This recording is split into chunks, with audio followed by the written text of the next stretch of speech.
This Parsha podcast is dedicated in loving memory and Le'ilu Nishmas Sarah Bas Menachem, Mrs. Shirley Nagel, the mother of our beloved Rabbi Yaakov Nagel. Mrs. Nagel passed away this week. May her soul be elevated in heaven, and may the whole family be comforted amongst the mourners of Zion and Jerusalem, and may they know no more pain. It's been a really busy week here at the Torch Center.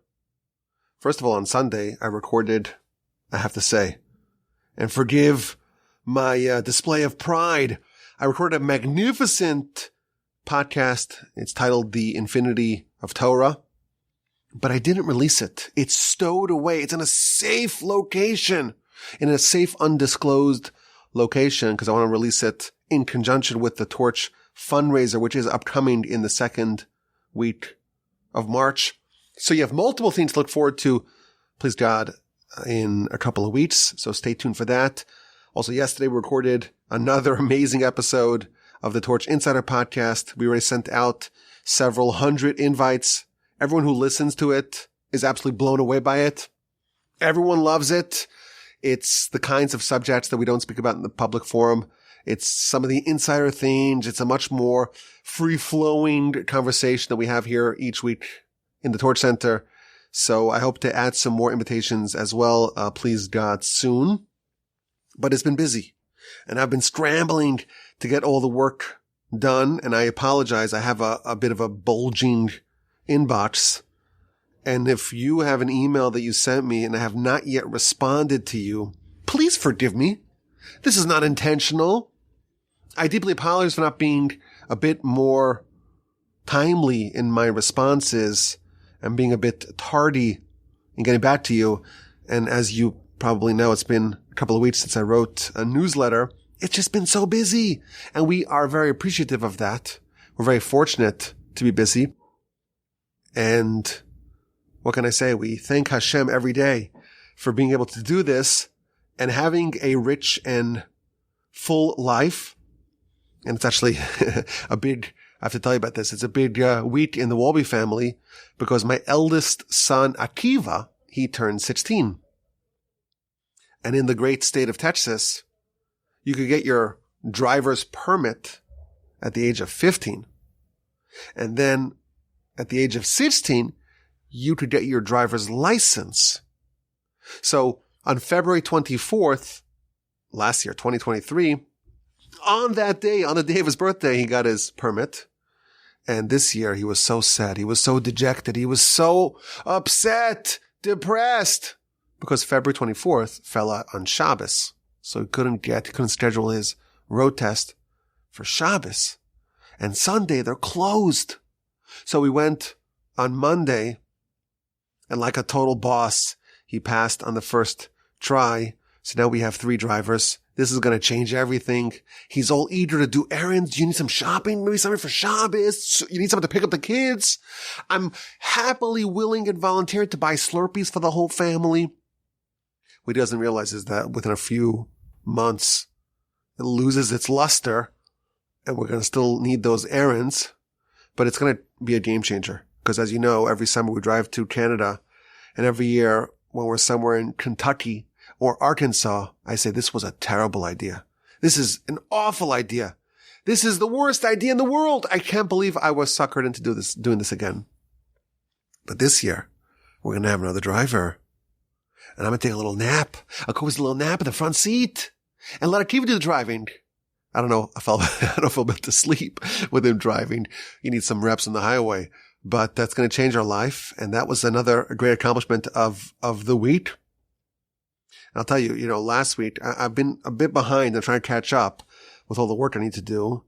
And last week, on Wednesday night, I have a class here at the Torch Center. One that does not get, it does not get recorded for a podcast. So, and I always have to release the Parsha podcast on Wednesday night. We have a streak here to maintain. So last week it was already Wednesday, and I'm way behind. And Wednesday morning, I'm working furiously in the Parsha podcast, and I'm like, okay, I'll start recording. I start recording, And I'm like, this doesn't sound good. Even though I'm the only one in the room, I can kind of sense how it's coming out. It's not great. I can't do it. Maybe I had a peanut butter sandwich and maybe my mouth all clammy. I don't know what it was. It just wasn't flowing. So I said, you know what? I'll come back to the Torah Center right before my class, 7 p.m. I'll record it and then I'll edit it after the class. And perfect. So I get back here and I try recording and it just wasn't going. It just wasn't flowing. I said, you know what? I'll record it after the class. So 8 to 9 at the Torah Center. I have my class. It's great. 9 o'clock. I grab myself a nice bottle of water. It's time to record. So I hit record and I thought it came out great. I don't know what y'all think, but I thought last week it was good energy, good vibe. And yes, I'm here by myself in the center, but I could kind of sense when it's really flowing nicely. So recorded the podcast, finished it like 10 or so, 10:15. Sit down to edit it. No problem. I have all the techniques, these incredible techniques to edit it really fast. No problem. 10:30, 10:40, I'm done. And I'm finally going to go home. Finally. It's late at night. I'm working way too hard, but that's okay. This is a privilege. I'm not complaining even for a single second. I'm going to go home. Amazing. I grab my stuff, grab my bag. I walk outside and the Torch Center, the parking lot, it's deserted. No problem. It's just my car there. No problem. I walk up to my car and I look inside and there's something on my seat. It looks like someone dropped a bag there. And I look a little closer and say, that's not something. That's someone. There's someone lying down in my car in the driver's seat. There's a man sleeping in my car. He reclined the chair all the way back. I almost had a heart attack. And I wasn't even thinking like if I knew what was going to happen, I probably would have acted different. So I knock on the window and then I open the door and I say, excuse me, sir, this is my car. I need to get home. So it was a homeless guy. God bless him. He's sleeping in my car. And I guess he figured, it's 10 o'clock. There's no one. The stores are all closed. Everything's quiet. It's a nice, safe, cozy place to go to sleep. The door's open. I'm not going to lock the doors. Sorry. I grew up Muncie, New York. Maybe I shouldn't say this on the podcast. I'll say it. My parents, okay, they leave. Not only is the door unlocked, the keys are in the ignition. Because you bring it inside, it's safe. It's so safe. There's no crime. The keys are in the ignition. So you want to drive, just walk into the car. Now the cars are not worth that much, so don't get your hopes up high. They don't drive new cars. But I'm not going to start now locking the door and all that. I can't do that. Anyhow, I tell the guy, he's like, oh, I'm so sorry. Very apologetic. I didn't touch anything, take anything.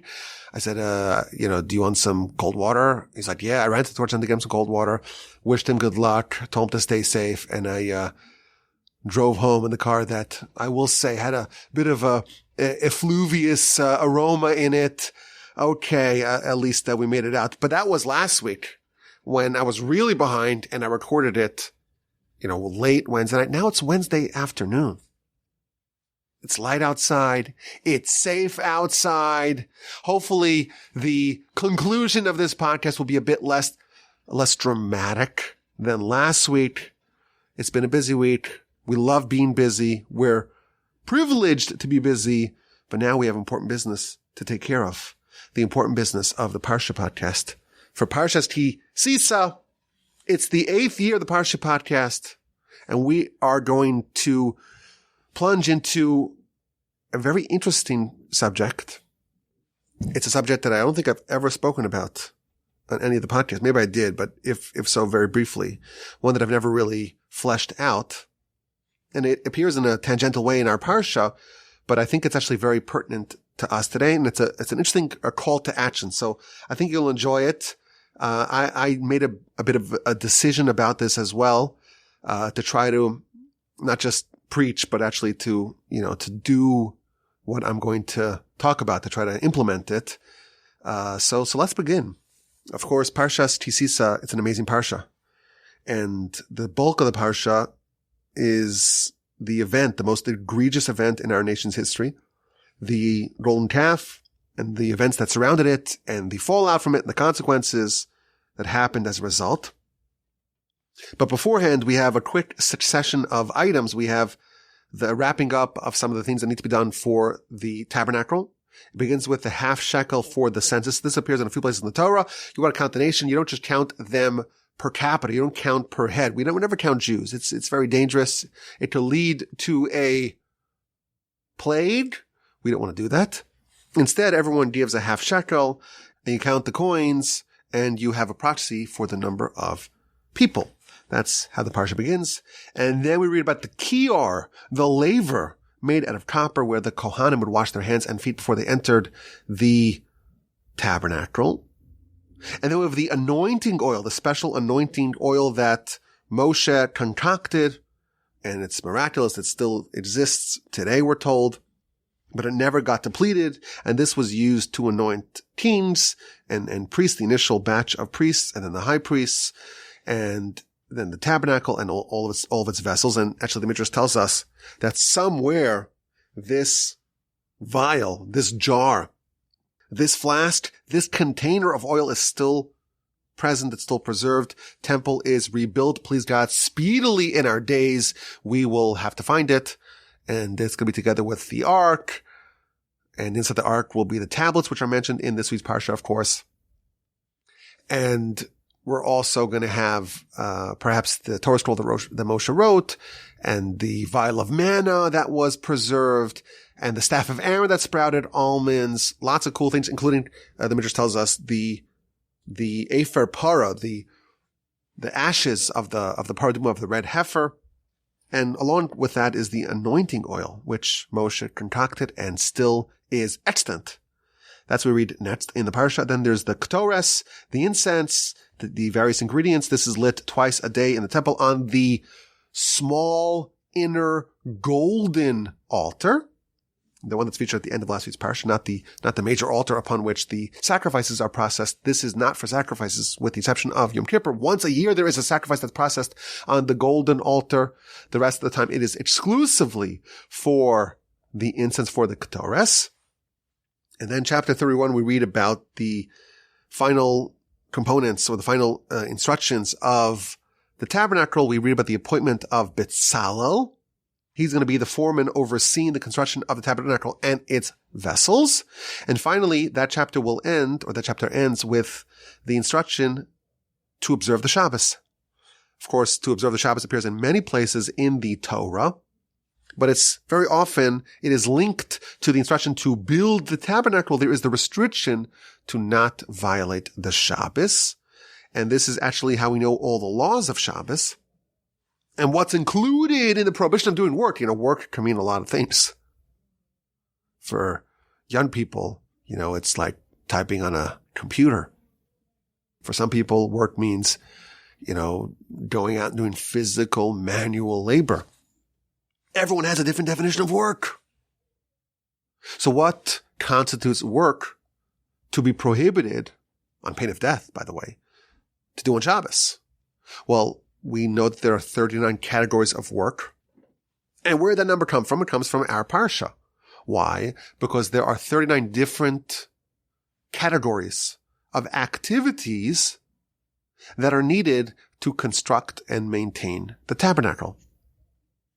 And because the Torah says, create the tabernacle, build it, construct it under the leadership and watchful eye and skill of Bezalel, but don't do it on Shabbos, that reveals to us that whatever we do need to do for the tabernacle, we may not do on Shabbos.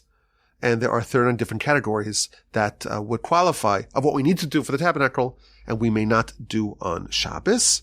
And then we have the beginning of the narrative of the golden calf.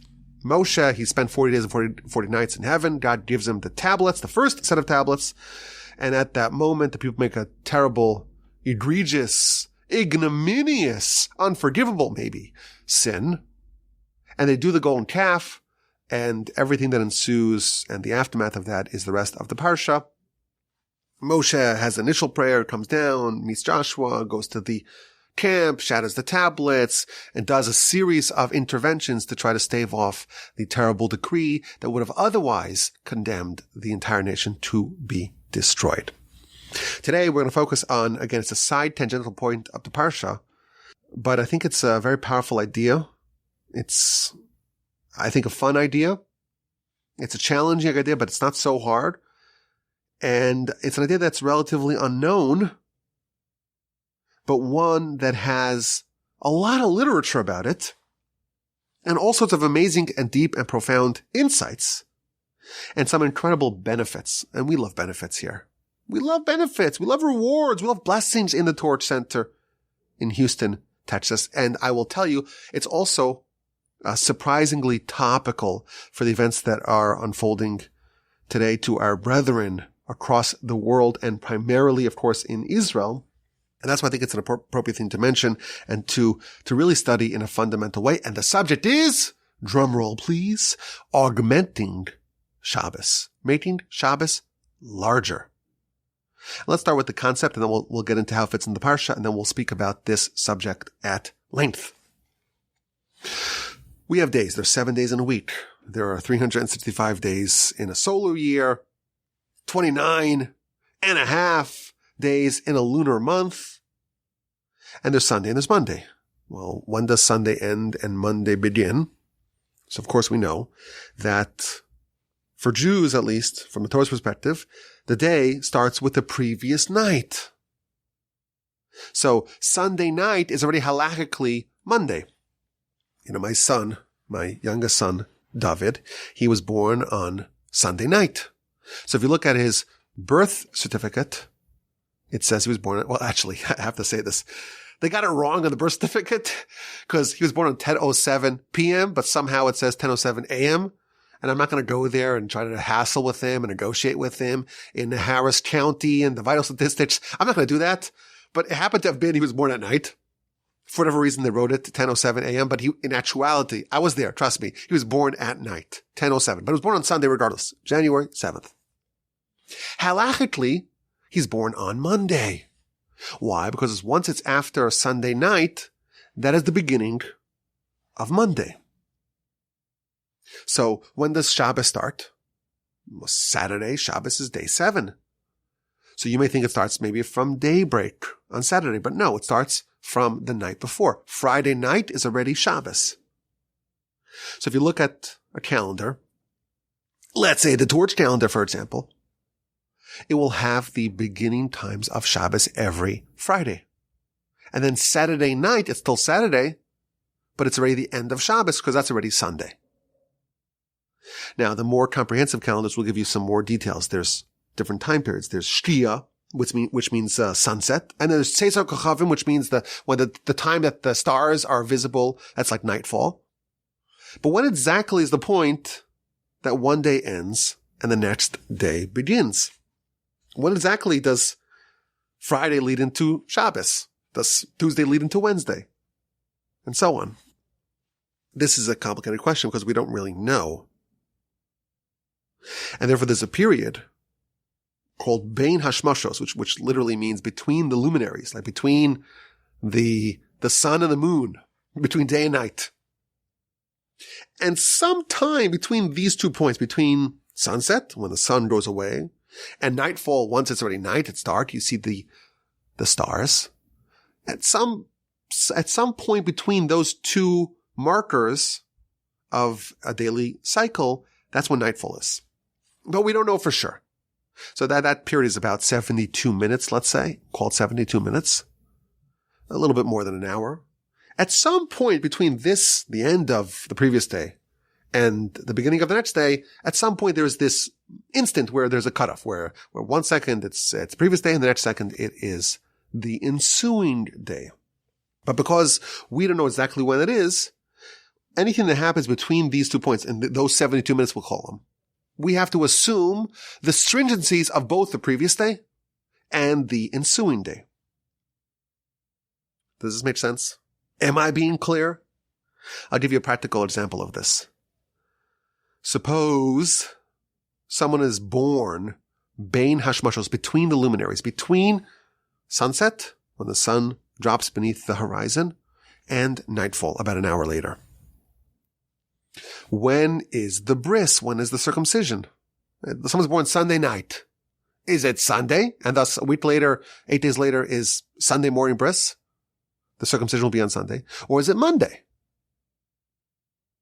How do you know? We don't know. It's in that point, that gray zone, that opaque time where we don't know if it's Sunday or Monday. And therefore we have to always assume whatever stringencies we must assume, because we don't want to make a mistake. And therefore the circumcision will be on Monday, because you cannot do a circumcision on day 7. You can't do that. And therefore, if the baby was born on Monday, if it was actually after the cutoff point between Sunday and Monday, then if you were to circumcise them on Sunday, it would be on day 7. And you cannot do a circumcision on day 7. You could do day 8, you could do day 9, but you cannot do day 7. And therefore, you must circumcise on day 8, or maybe day 9, and that would be on Monday. Now, a practical application of this would be, what if someone's born on Friday night? Sometime between the luminaries, between Friday and Shabbos. So you can circumcise them on Friday, because that may be day 7. So you may think, well, you'll circumcise them on Shabbos, because you, after all, are allowed to violate the Shabbos to do a circumcision. However, you cannot do that either.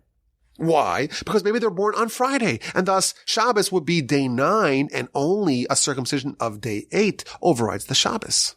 And it's possible the child's born on Friday, and therefore the following Shabbos would be, well, that would be day 9. And day 9 circumcisions on day 9 do not override the Shabbos. And therefore, in such a situation when the child is born, Bein Hashmashas, between the luminaries of Friday going into Shabbos, the child will be circumcised on Sunday, which is definitely not day 8, but that's the only option. So this is a concept, and I know this is a little technical, and I always have to apologize when we get a bit technical here, because this is like, you don't have diagrams, there's no visuals, and words are helpful, but they're not always great. And it'll be helpful to see like a graph and some pictures, and we just don't do that here. Or we can't, or maybe we could, but we don't. At least not yet. But this is a concept. The day starts at night, but when exactly we're not sure. And let's take this idea and port it over to Shabbos. We don't want to violate Hashem's Shabbos. We don't want to do it. Sorry, we're not doing it. It's part of the Ten Commandments. It's a very serious mitzvah, as we know. We don't want to do any forbidden work when it is Shabbos. And therefore, from sunset on Friday until nightfall on Saturday, that's Shabbos. We don't want to violate the Shabbos. And therefore, we're not going to do work already starting from sunset, which is, Friday afternoon, but the earliest time that Shabbos could potentially be, all the way to after nightfall, which is the latest time that Shabbos could still be, and therefore we'll cover our bases on both ends. That is all an introduction to our subject. When we talk about augmenting Shabbos, this is not what we're talking about. This just means not violating the Shabbos, and we don't know when Shabbos begins and when it ends, and therefore we just take the stringencies on both ends. Augmenting Shabbos is a concept of adding to the Shabbos, of enlarging the Shabbos, of taking time that is definitely not Shabbos. It's definitely a weekday, either on the front end on Friday or on the back end on Saturday. Taking time that would otherwise be mundane, it's definitely not Shabbos, and taking it and making it Shabbos, elevating it until it too is holy like Shabbos. And this is a mitzvah to do on both ends of the Shabbos, to begin Shabbos a bit earlier before sunset on Friday, and to end it a bit later after nightfall on Saturday. And this is this idea of augmenting Shabbos. So Shabbos is for sure longer than 24 hours, right? Even outside of this concept, because you're always going to start it at a minimum sunset on Friday to nightfall on Saturday, which is going to be in 24 hours, but it's not sunset to sunset or nightfall to nightfall. It's sunset to nightfall. So it's going to be at least 25 hours, but then you have to add a little bit more on either end. Little bookends of Friday, which you transform into Shabbos by augmenting Shabbos, making Shabbos larger. And that's on the front end. And then on the back end, you take a little bit of Saturday night really, of Sunday, and you appendage that to Shabbos, and you add to Shabbos on the back end. And this is a requirement, an obligation, we're told, to add to the Shabbos on both ends before sunset on Friday and after nightfall on Saturday. And this is featured in the Talmud in the book of Yoma on page 81b. And it talks about Yom Kippur, and then festivals, and then Shabbos. And it instructs us that we must add mechol al hakodesh. We must add from the mundane on top of the holy. We take something which is not holy, which is mundane, and we add mundane on top of the holy. We augment the holy to include also a bit of the mundane. So perhaps you've heard this idea that candle lighting on Friday, when do you light candles before Shabbos? You always do it 18 minutes before sunset. Now in Israel, they do it actually 40 minutes before sunset. Those 18 minutes, it's Friday. It's even before sunset. So there's no way that this is already Shabbos, halachically Shabbos. But nevertheless, we fulfill this mitzvah to augment the Shabbos, to enlarge the Shabbos, and thus we begin 18 minutes before sunset. Now, if it's already sunset, it's too late to light candles because that might actually be Shabbos and we cannot light candles on Shabbos. The concept of augmenting, of increasing, of enlarging the Shabbos is before sunset, 18 minutes before sunset. Okay, if someone does 2 minutes before sunset, it's also good. But the more, the better. Any time after Plag HaMincha, which is a halachic time, it's already okay to begin and accept Shabbos. And then when you add it to Shabbos, at the end, you can add as long as you want. You can do it all the way to Sunday. You can keep it really to Sunday. The more, the merrier. That's the concept. And here's how it fits into our Parsha. Chapter 31, verse 16. It's talking about the Shabbos. You have to make the Mishkan, make the Tabernacle, but still observe the Shabbos. And the verse says, V'shamru b'nei Yisrael es ha-Shabbos. Let the Israelites, the children of Israel, let they observe the Shabbos. La'asos es ha-Shabbos. To make the Shabbos. L'dorosam, for their generations, bris olam, an eternal covenant. What does it mean? La'asos es ha-Shabbos. To make the Shabbos. It could simply say, V'shamru b'nei Yisrael es ha-Shabbos. Let the Israelites observe the Shabbos. L'dorosam, for the generations, forever. Bris olam, an eternal covenant. That verse would make sense. Don't you think? There's some extra words. If the verse simply said, V'shamru b'nei Yisrael es ha-Shabbos, l'dorosam bris olam, if it just says, and the Israelites will observe the Shabbos, l'dorosam, for their generations, bris olam, an eternal covenant, that verse would make perfect sense. Why does it add these three words, la'asos es ha-Shabbos, to make the Shabbos? That is the question of one of the great commentators on the Torah, the Or HaChaim. And he gives a variety of very interesting answers. And then he says our answer. What does it mean, la'asos es ha-Shabbos, to make the Shabbos? That the children of Israel should make what does that mean to make the Shabbos? He cites the Talmud. The Talmud tells us that you must add from the mundane on top of the holy, to not do work, to already live, to accept Shabbos early when it's really Friday, and to relinquish Shabbos after it's already Sunday. And by doing that, you're fulfilling this verse. La'asos es ha-Shabbos. The Israelites should make Shabbos. Who makes Shabbos? God, we would think, makes Shabbos. He's the one who says, this is Friday, this is Shabbos, this is Sunday. The verse is telling us that actually no, the Israelites should observe Shabbos and they should make Shabbos. They should take a Friday. It's Friday. And they should make it Shabbos. By augmenting Shabbos, beginning before sunset when it's definitely Friday, augment Shabbos and make Shabbos. Take something which is Friday and make it Shabbos. On the back end, it's Saturday night, it's already after sunset, it's after nightfall, it's Sunday. And you could still make it Shabbos. You could still cling to Shabbos and transform a bit of Sunday into Shabbos. And the Or HaChaim continues.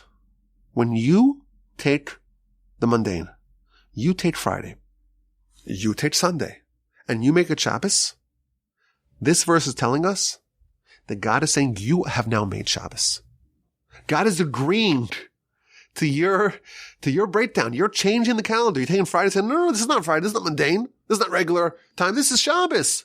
And God says, La'asos Shabbos. The children of Israel can make Shabbos. I give you the right. I hereby ordain you with the right to make a bit of Friday into Shabbos and a bit of Sunday into Shabbos as well. And that's what the verse is telling us. What a beautiful idea. What a deep reading of this verse.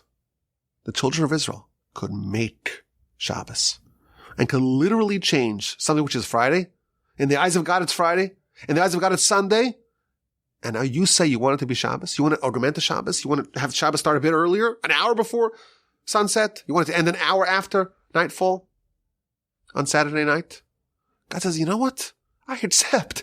I will agree. I will adhere, so to speak, to your calendar. You want to make Shabbos? I agree. La'asos es HaShabbos. What a beautiful idea. What a fascinating idea. We can make Shabbos. We can take Friday, mundane. We can take Sunday. It's mundane. They're ordinary days. And we could convert them. We could transform them. We could alter them and make them now into Shabbos. Now, I said a few times already that this is an idea that's topical for us today. And I want you to know what I mean by that. There are other religions in the world. There are other monotheistic religions in the world, or sort of, close enough. We have Christianity, and that comes from Esav, the grandson of Abraham. And we have Islam, and that comes from Ishmael, the son of Abraham. These are our cousins. And they have almost a version of monotheism. They have a little bit of the influence of Abraham. And they have their holy days. And of course, Islam, their holy day is Friday. And the Christians, their holy day is Sunday. No one has our holy day. No one has the real one. They're both a little bit off. They're a little bit off. Either Friday or Sunday. The commentaries tell us, the Kabbalists tell us, that if someone, or if a community, if they preempt Shabbos, they take a bit of Friday, and they say, no, we're changing this. We're making this into Shabbos. That cuts into the spiritual power of Ishmael. Ishmael, they have power. Listen, they come from Abraham. They have qualities. There is a degree of self-sacrifice that Hagar had, that Ishmael had. They have something. They have a little bit of the influence of Abraham. If we want to undercut that, if we want to curb that, if we want to weaken that, you start Shabbos on Friday. You take a little bit of Friday and you make it yours. You appropriate it. We take the land and we take the holy day. And by doing that, you're limiting, you're curbing, you're attenuating, you're mitigating. You're lopping off a little bit of the spiritual power of Ishmael and the capacity of Ishmael to lord over us. Similarly, when we extend Shabbos, it cuts into Sunday. And again, Esav has qualities. Esav has attributes. Esav had merits. He honored his father in a way that even Jacob could not match. And yes, they have some association with monotheism, but they're a bit off. They have Sunday. When we extend Shabbos into Sunday, we're taking a little bit of the power of Sunday, a little bit of the power of the Christians, whatever spiritual power they have, and we're taking it for ourselves. We're limiting what they're doing. And it's been pointed out, just historically, even though we have a requirement to add to Shabbos on both ends, on Friday and on Sunday, historically in the Muslim world, when Jews lived under the Muslims, they always emphasized beginning Shabbos early on Friday.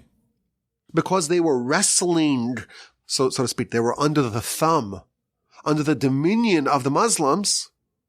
They always tried to kind of counter that with this tremendous power of augmenting Shabbos, of taking our power and taking a little slice of theirs as well, those did on the front end.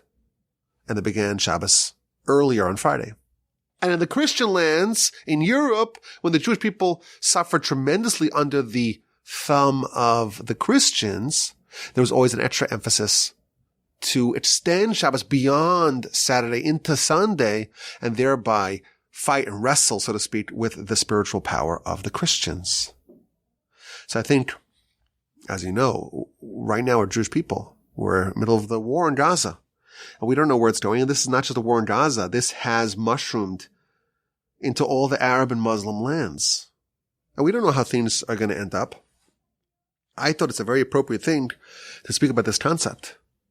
Of course, above all, we got to keep the Shabbos in the proper time.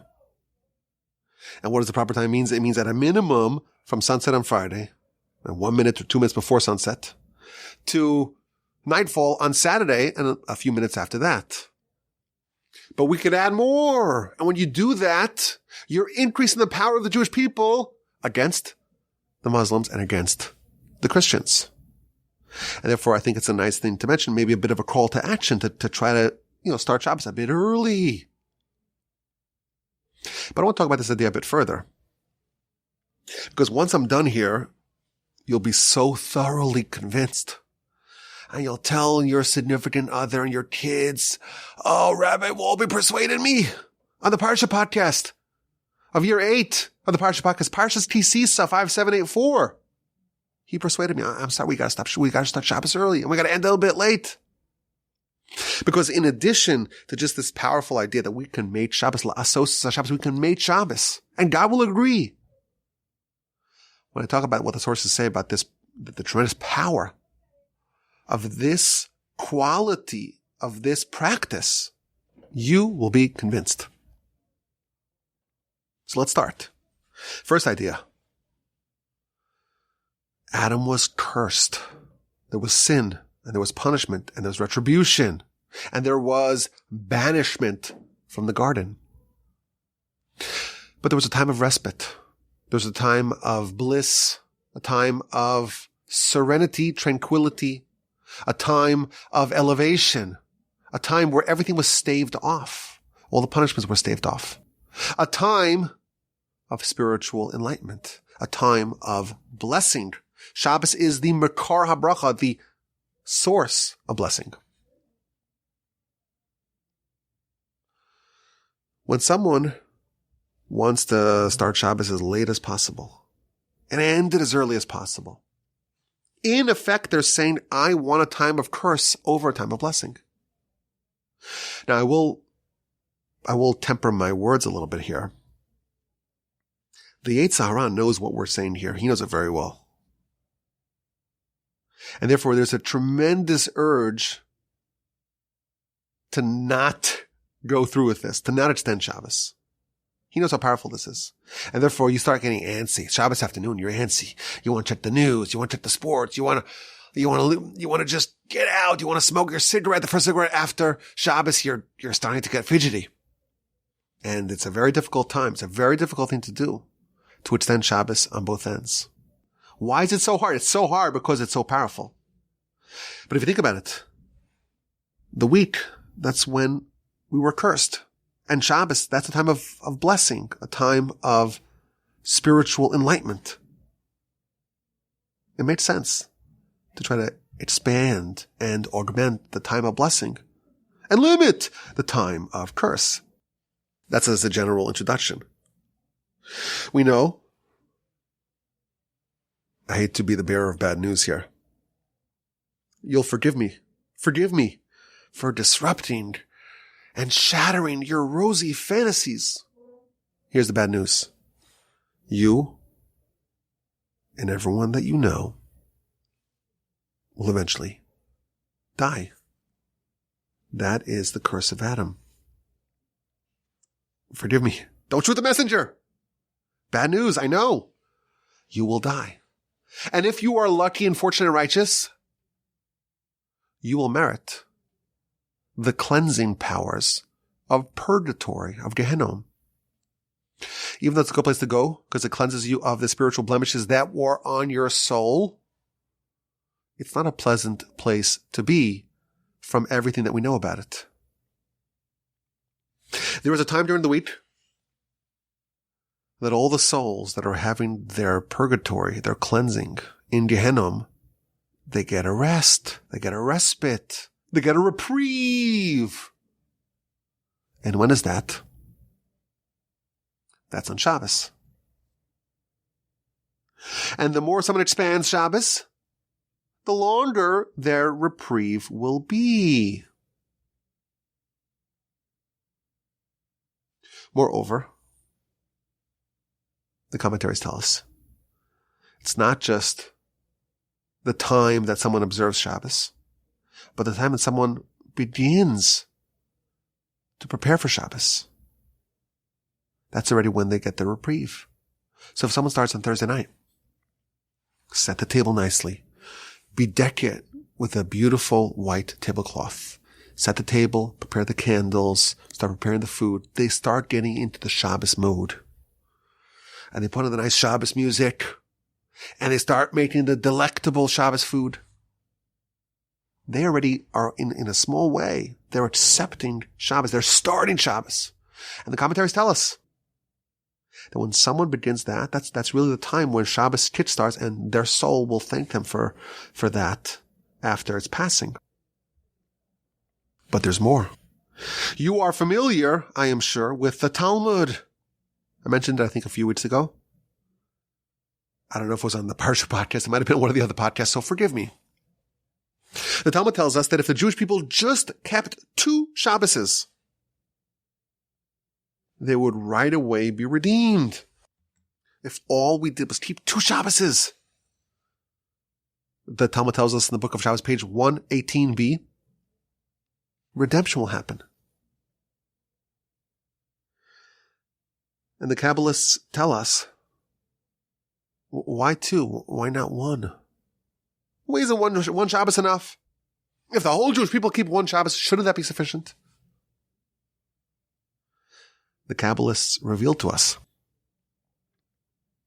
that the 2 Shabboses in question are God's Shabbos, sunset to nightfall, sunset on Friday to nightfall on Shabbos, and on Saturday night, and our Shabbos, when we add, we increase, we augment it. La'asos Shabbos, we can make the Shabbos. We have the power to take Friday and turn it to Shabbos, take Sunday and turn it to Shabbos.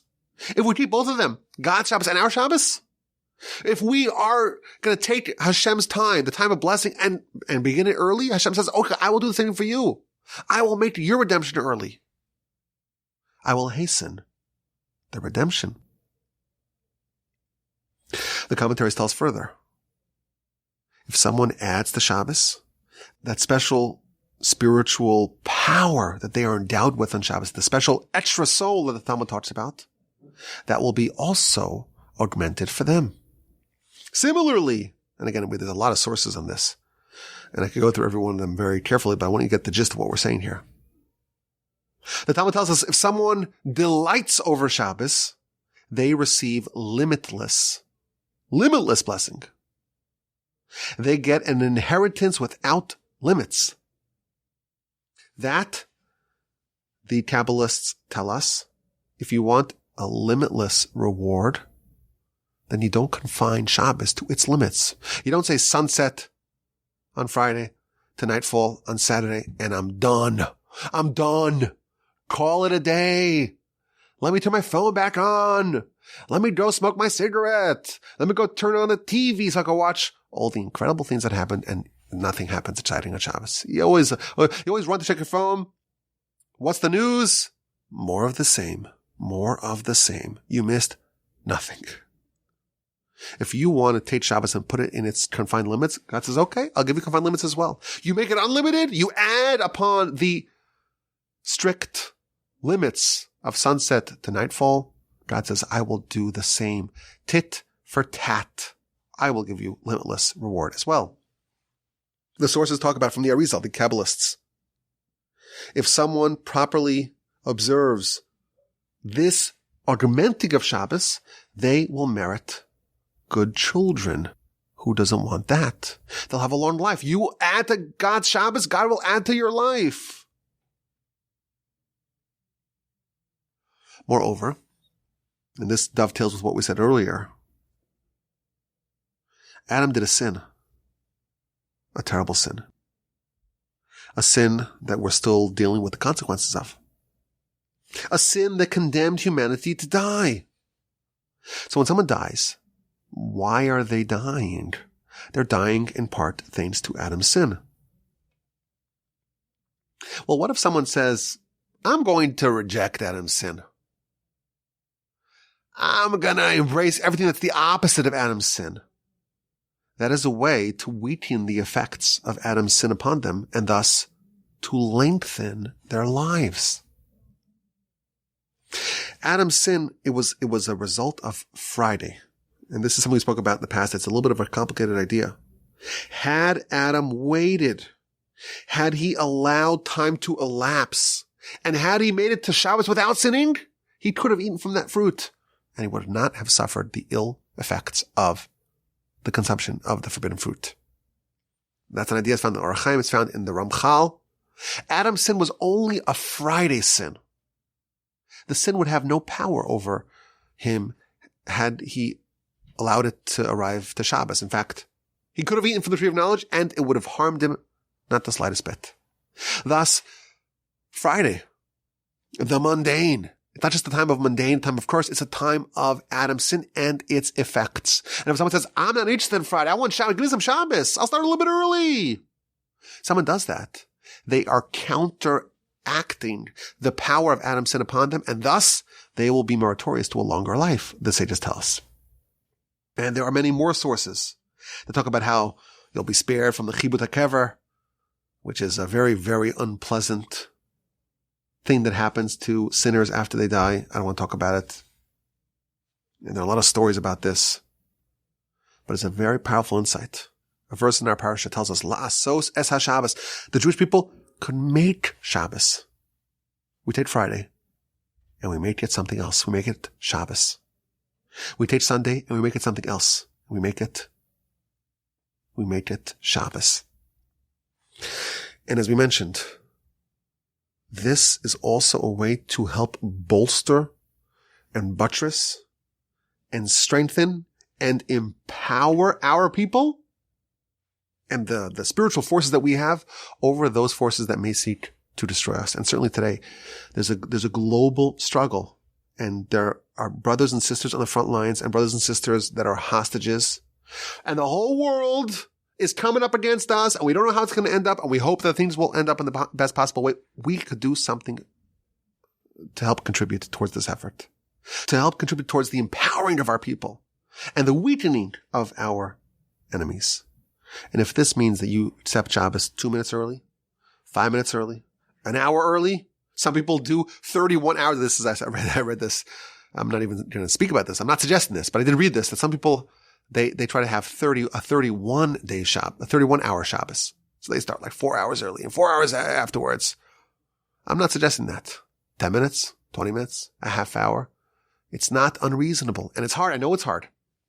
As someone who's had the great privilege of keeping Shabbos my whole life, I know how hard it is. It's so, so hard. And somehow it always goes down to the wire. But we now know why it's so hard. Why does the Yetzer Hara, why does he make it so hard for us to do this? Because it's so powerful in so many different ways. And I think it's a good time to learn about this. And given that we understand that this is going to help us in the spiritual battle, which is a big part of this war that's been ongoing now for a few months, even if it's a little bit, there's no sort of thing as anything that's negligible in the spiritual realm. Nothing's negligible in the spiritual realm. Do something.